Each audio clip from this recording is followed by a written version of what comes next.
Dah. Buat Bismillahirrahmanirrahim. Assalamualaikum warahmatullahi wabarakatuh. Waalaikumsalam warahmatullahi wabarakatuh.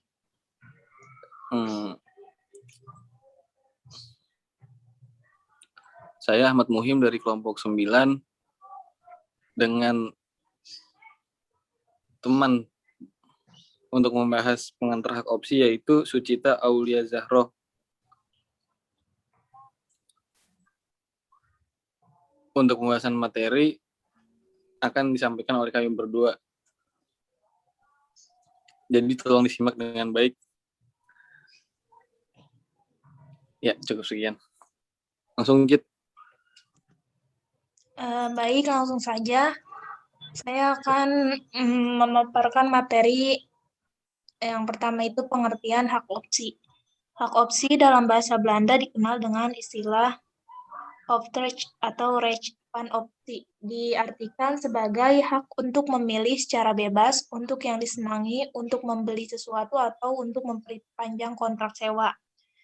Dalam Kamus Bahasa Indonesia, hak opsi terdiri dari dua suku kata, yakni hak dan opsi. Hak dapat diartikan benar, milik, kepunyaan atau kewenangan, kekuasaan untuk berbuat sesuatu karena telah ditentukan oleh undang-undang, aturan, dan sebagainya. Kekuasaan yang benar atas sesuatu atau untuk menuntut sesuatu, sedangkan opsi dapat diartikan sebagai tindakan memilih, kekuasaan atau hak memilih, kebebasan memilih, pilihan dari jumlah alternatif. Jadi hak opsi adalah kewenangan untuk memilih. Hak opsi dalam Kamus Bahasa Inggris disebut option right, terdiri dari dua suku kata, yakni kata option berarti kebebasan, pilihan, boleh memilih, sedangkan right berarti hak. Jadi hak opsi yaitu hak pilih. Opsi adalah suatu perjanjian atau kontrak antara penjual opsi dengan pembeli opsi, di mana penjual opsi menjamin adanya hak dari pembeli opsi untuk membeli atau menjual aset tertentu pada waktu dan harga yang telah ditetapkan. Yang selanjutnya ada jenis-jenis opsi. Menurut Kandelin 2010, berdasarkan bentuk hak yang terjadi, opsi dapat dikelompokkan menjadi dua. Yang pertama itu opsi beli, call option. Yang kedua opsi jual, put option. Opsi beli merupakan opsi yang memberikan hak kepada pemegangnya untuk membeli saham dengan jumlah, waktu, dan harga yang telah ditentukan. Investor yang membeli call option berharap harga saham akan naik agar dapat mendapatkan keuntungan dari kenaikan harga tersebut. Yang kedua, opsi jual.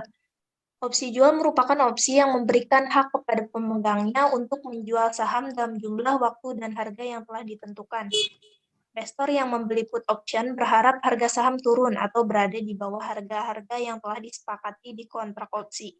Hal ini dilakukan agar investor jual saham tersebut kepada penjual call option harga yang lebih tinggi dari harga.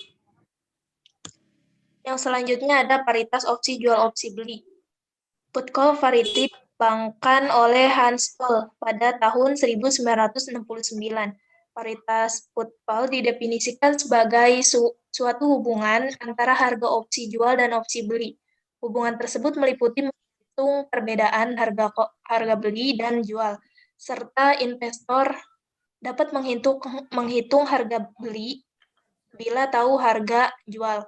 Demikian pula sebaliknya. Rumus untuk menghitung paritas put call adalah PST plus ST sama dengan CST plus KBT atau PST plus ST sama dengan CST plus K kali ER T min T.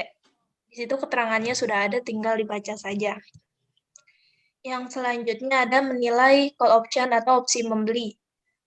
Model Black-Scholes menilai call option yang tidak membayarkan dividen menggunakan 5 variabel. Yang pertama itu harga saham.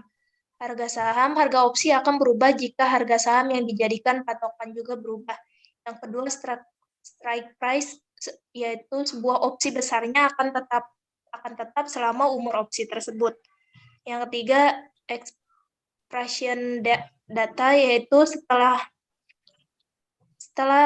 expression data, maka sebuah opsi tidak mempunyai nilai apa-apa.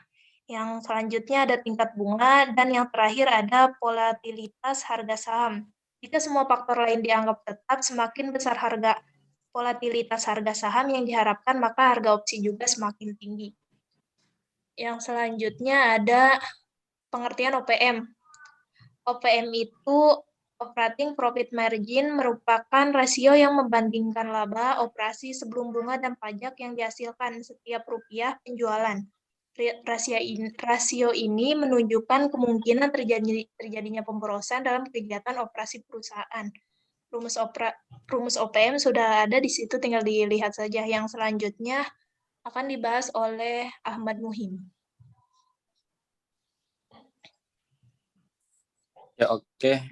Untuk pembahasan materi ini saya ambil alih. Jadi di slide yang ini ada penerapan OPM pada keuangan perusahaan. Rasio operating profit margin merupakan salah satu bahasa penting dalam analisis rasio keuangan, khususnya dalam pembahasan rasio profitabilitas. Perusahaan bisa menggunakan rasio operating profit margin untuk mengukur kemampuan yang dimiliki untuk menghasilkan laba operasi dan penjualan bersih selama periode tertentu. Sedangkan laba operasi dalam operating profit margin adalah laba bersih sebelum pajak dan bunga.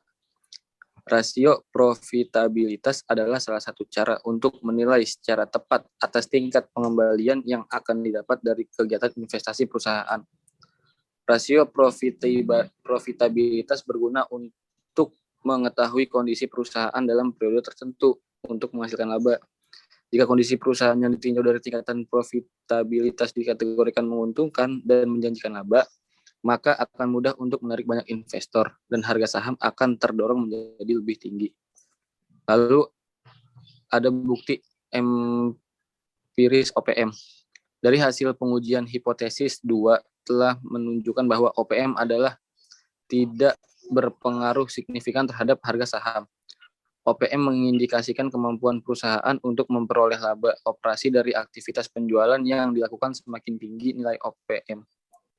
Menunjukkan bahwa presentasi perolehan laba operasi dari penjualan semakin tinggi.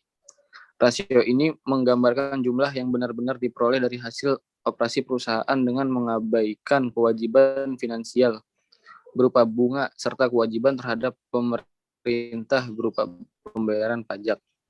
Apabila semakin tinggi OPM, maka akan semakin baik pula kegiatan operasional suatu perusahaan dan pada akhirnya berdampak pada harga saham. Dari hasil penelitian ini yang menyatakan yang mengatakan bahwa OPM tidak berpengaruh signifikan terhadap bunga saham dan berarti OPM tidak berpengaruh terhadap harga saham. Hal tersebut telah didukung oleh Susilo 2015. Selanjutnya. Terima kasih untuk Kak Cita yang sudah membawakan materi dan teman-teman yang sudah menyimak.